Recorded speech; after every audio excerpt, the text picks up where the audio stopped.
Hey guys, have you actually played with Photoshop's generative AI feature? It is simply amazing. And I have incorporated it into almost every portrait image I edit from here going forward. Check out how I did it.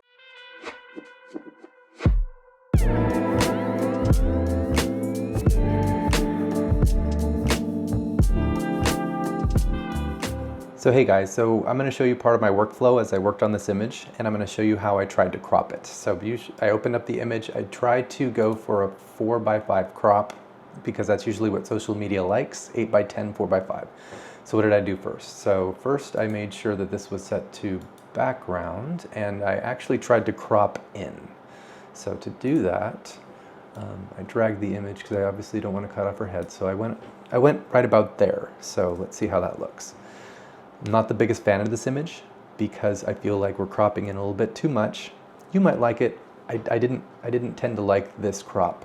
I feel like she's scrunched into the image and we're losing part of the body, which I didn't want to do. So I decided to go to step 2, which is, so I backed out of this and I then selected content aware fill, and I cropped out like this to keep her at the right hand side of the frame.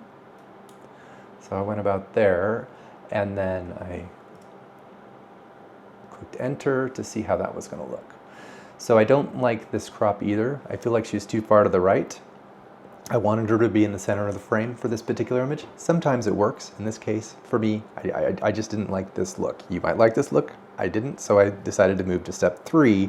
Now we're taking a chance because now I'm probably going to try generative fill to see if I can keep her in the center of the frame but expand both sides of it. So let's try that. So for this case, selected crop, changed to Generative Expand, and I opened up both sides of the frame like that. Now she's right in the center. Now when I clicked enter in the prompt here, I didn't actually click enter anything into the prompt. I just clicked generate. I tend to do that first just to see. Sometimes you don't even have to ask this thing a question, and sometimes it just gives you what you want, which is actually really cool. So let's see what we get. So here it comes. Come on. Look at that, right out of the box.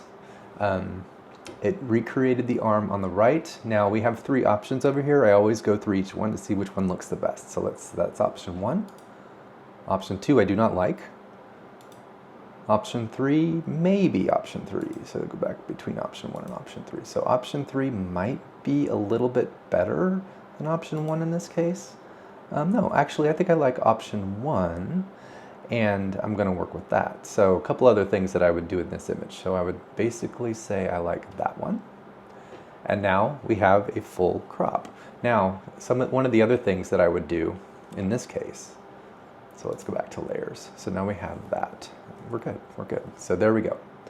So it did that. I don't necessarily like the bump there, so that's pretty easy fix too. So Control Alt Shift E, creating a new layer, and then what I would probably do here is I would go into Filter Liquify, and then I would just adjust. You know, this is to taste, but I don't necessarily like the arm, so I would just make some adjustments here until I liked it.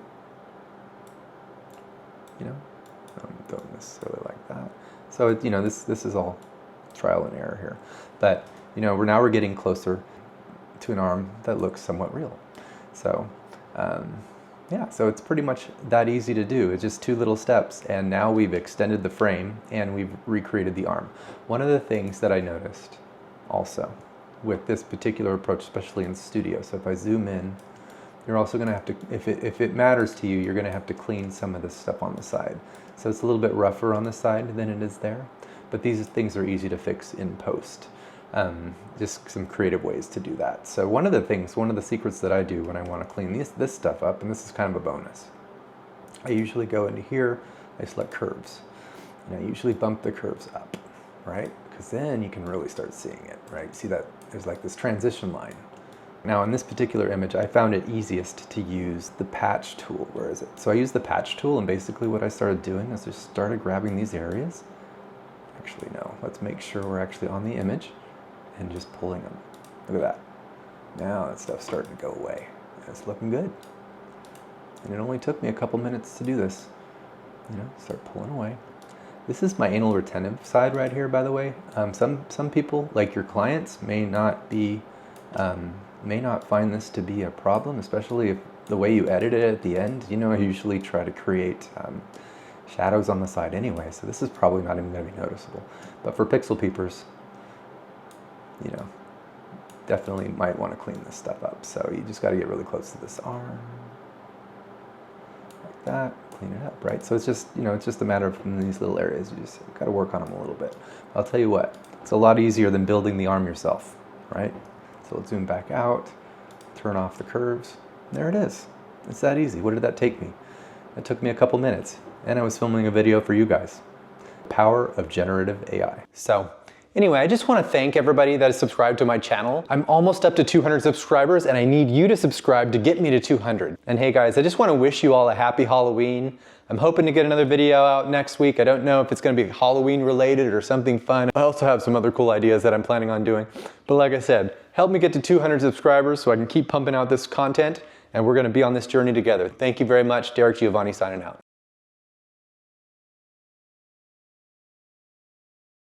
Say generative AI 5 times fast. Generative AI, generative AI, generative AI, generative AI, generative AI. Toy boat, toy boat, toy boat, toy boat, toy boat. Oh my God. I don't know why I'm having such a hard time saying generative AI, but I'll tell you, Photoshop really nailed generative AI, and I use it for just about every portrait image that I edit.